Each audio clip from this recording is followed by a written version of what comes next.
Eropa mengumumkan kebijakan baru yang melarang komoditas hasil deforestasi masuk ke wilayah Uni Eropa. Pemerintah kembali melayangkan protes keras dan menolak Uni Eropa terkait aturan deforestasi komoditas Indonesia.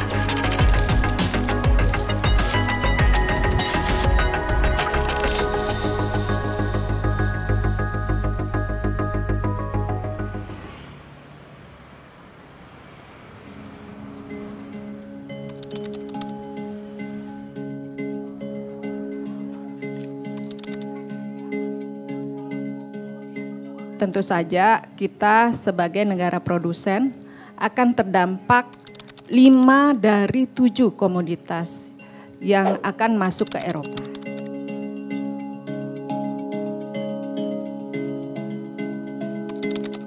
EUDR itu mensyaratkan bahwa semua pasokan dari komoditas yang nantinya akan masuk pasar Uni Eropa itu harus bebas dari deforestasi. Dan untuk itu maka perlu ada telusuran atau traceability dari komoditas-komoditas yang akan masuk ke pasar Uni Eropa, termasuk komoditas sawit, komoditas kokoa, dan lain-lain yang diekspor oleh Indonesia ke pasar Uni Eropa.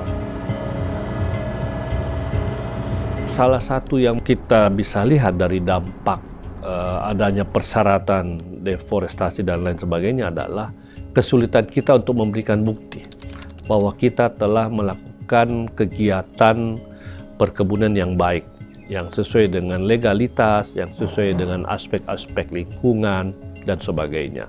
Nah, tantangan ini perlu bukti atau evidence. Disitulah kita harus menjawab, dan salah satu alat untuk menjawab itu adalah melalui National Dashboard ini.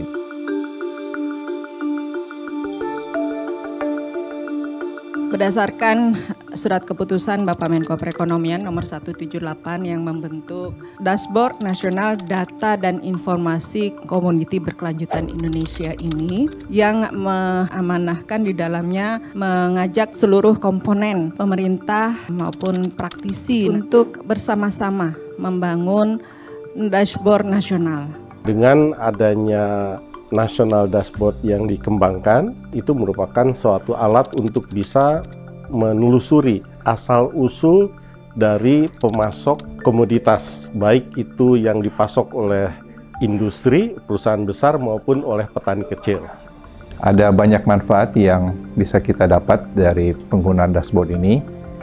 Yang paling penting diantaranya adalah memfasilitasi pertukaran data dalam transaksi komoditas antara Indonesia dengan negara-negara ekspor, tidak terbatas hanya di Uni Eropa.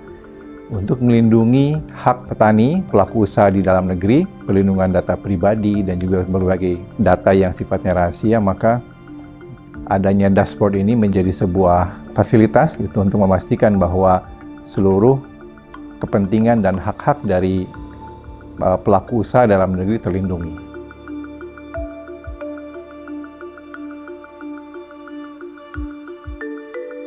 Dengan dibentuknya National Dashboard, itu bisa mengantisipasi tidak hanya untuk EUDR saja, tetapi dengan National Dashboard dikembangkan, maka dapat digunakan oleh pemerintah Indonesia untuk mengembangkan komoditas-komoditas yang berkelanjutan dan juga memperbaiki produktivitas. Kalau beberapa anggota kita memang sudah melakukan, artinya bahwa rantai pasoknya, posisi di mana, geolocation juga mereka sudah melakukan. Memang belum semuanya ya, tetapi kita sudah mengarah ke sana. Walaupun tidak ada EUDR pun sebenarnya kita sudah melakukan itu. Memastikan bahwa kerangka dasar pembangunan National Dashboard dibangun berdasarkan rasionalitas yang baik, memperhatikan apa-apa yang memang fundamental, seperti misalnya mengakomodasi kepentingan-kepentingan dari petani, kemudian dibangun dengan framework ataupun basis pengetahuan yang betul gitu ya. Kita memasok masukan-masukan sehingga National Dashboard ini bisa menjadi lebih efektif.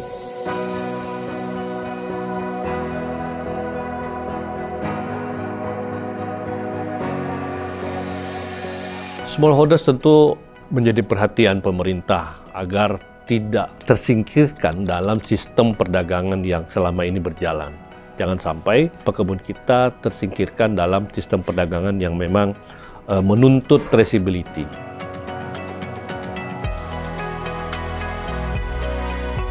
Kalau kita akan bicara 5 tahun ke depan lagi, tentu kita akan berbicara bahwa 5 tahun yang lalu kita bersama-sama dengan seluruh mitra pembangunan, stakeholders yang lain, perusahaan, pekebun, bersama-sama membangun bukti bahwa kita ini telah menjalankan praktek-praktek perkebunan yang baik, yang sesuai dengan kaidah-kaidah legalitas, kaidah lingkungan, dan sebagainya.